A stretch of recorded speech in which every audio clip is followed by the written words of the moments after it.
Greetings loyal subscribers and honoured guests. Welcome to another episode of Cover Tape Chaos Zapped. From this one onwards, Europress Impact decided to double up on the amount of tapes, as for most people who still owned a Commodore 64 by this point and were still buying the magazine, the tapes were really the main selling point. There's a total of 8 full games and demos for us to get through, so I'm not going to drag this intro out any longer and get stuck in.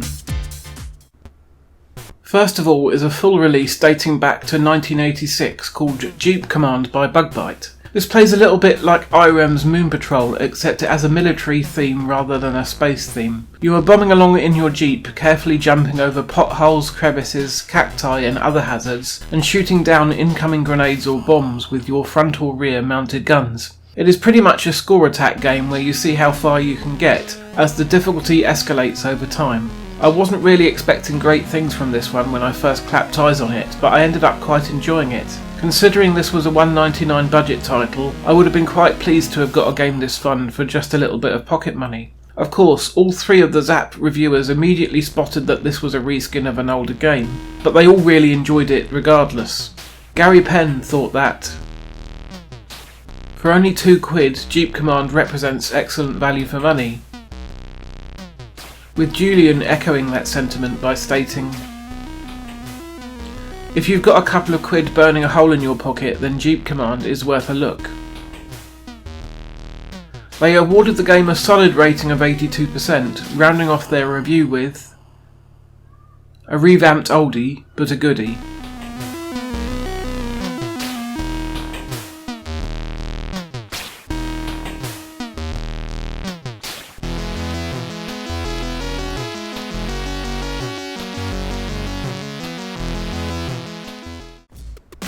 Next, we have a one-level demo of Hagar the Horrible from Kingsoft, which was due to be released imminently but was ultimately cancelled for the UK version. The German version did make it into the shops though. This is a fairly typical platformer for the C64, there's nothing especially remarkable about it really. This probably played a part in why the game was never made commercially available. You take control of the Viking from the comic books and set out to bring back various objects to your wife, while battling other Vikings, birds, knights in armour and mermaids among other things. You have a variety of extra weaponry aside from your default sword that can be thrown at enemies, which is useful for avoiding taking unnecessary damage. The designers have a bit of a habit of putting spikes at the bottom of blind jumps, which is a bit annoying while you don't know the layout of the stage. Some nice music would have livened things up a bit. Just another okay platformer ultimately.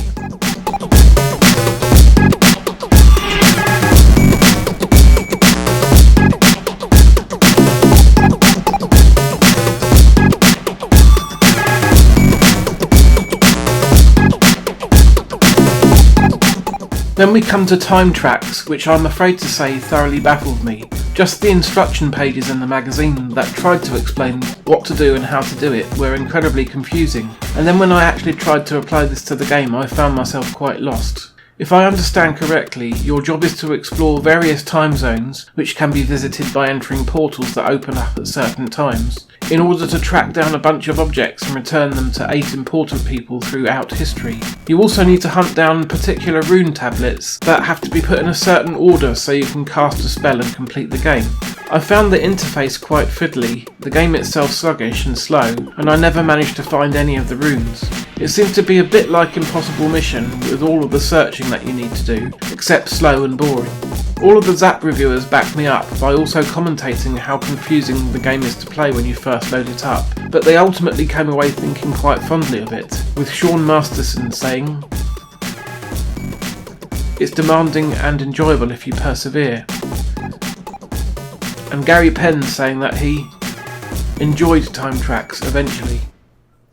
They gave the game a score of 80% overall, concluding things with one of the more interesting if demanding arcade adventures to have appeared recently, but patience is a virtue.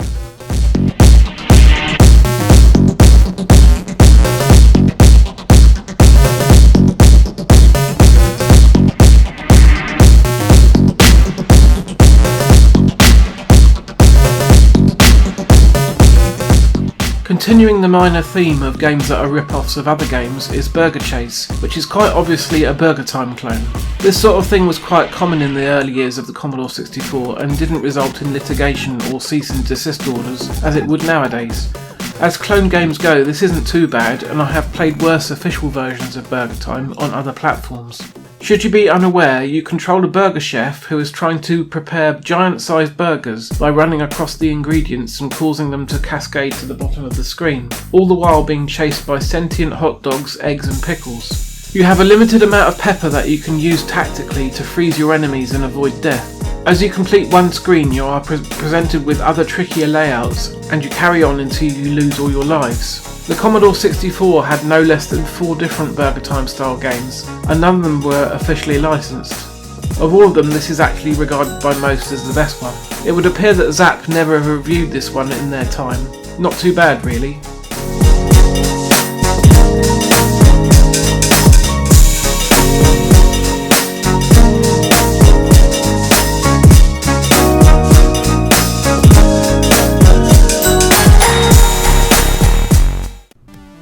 Carrying on to the second tape, we have Virus, which is a public domain version of Tetris. I'm pretty sure that I've covered this one before when it came up on one of the Commodore format tapes. This would be a fine version of Tetris were it not for the fact that they randomly decided to add a new shape, which is just a single block square and not a tetramino at all.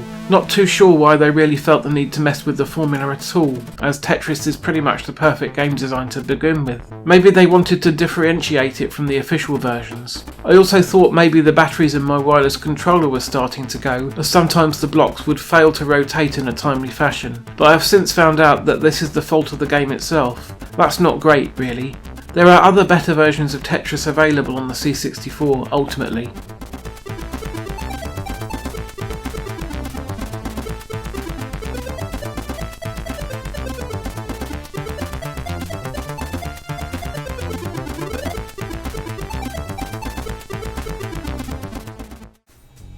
Up next is the other part of LA Adventure from last issue.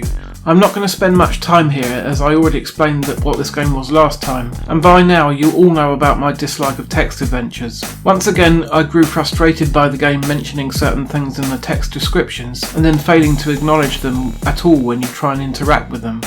Annoying. Time to move on.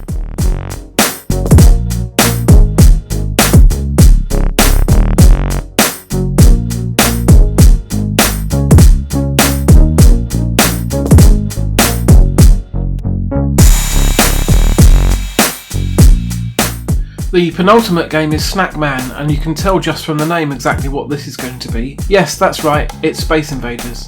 No, just kidding, it's Pac-Man of course. It's actually a surprisingly decent version of the game with nice responsive controls and different maze layouts. But even in 1992 the original Pac-Man was beginning to feel rather tired.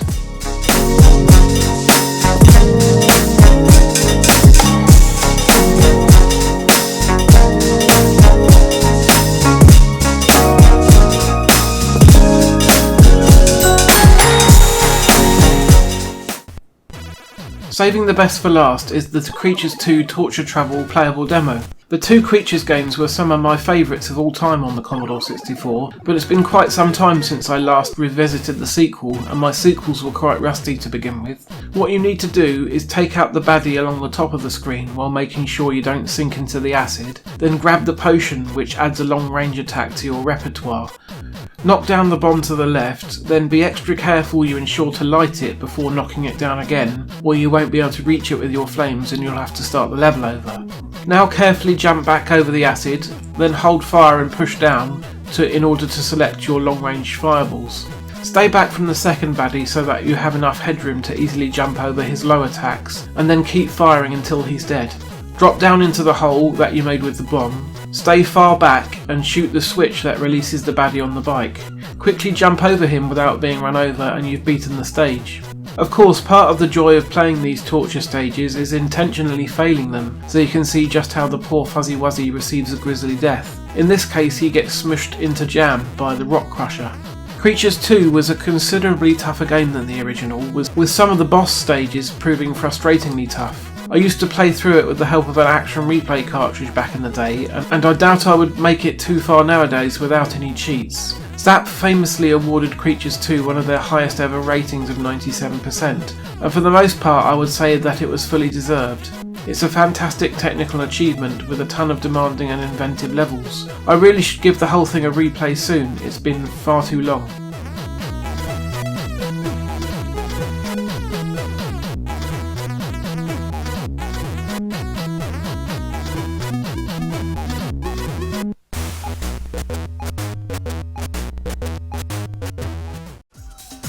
Anyway, that brings our first double-sized episode to a close. Other than a few games that I wasn't that keen on, namely Time Trax, LA Adventure 2 and the dodgy controls of Virus, I would say that this was a pretty solid collection of games.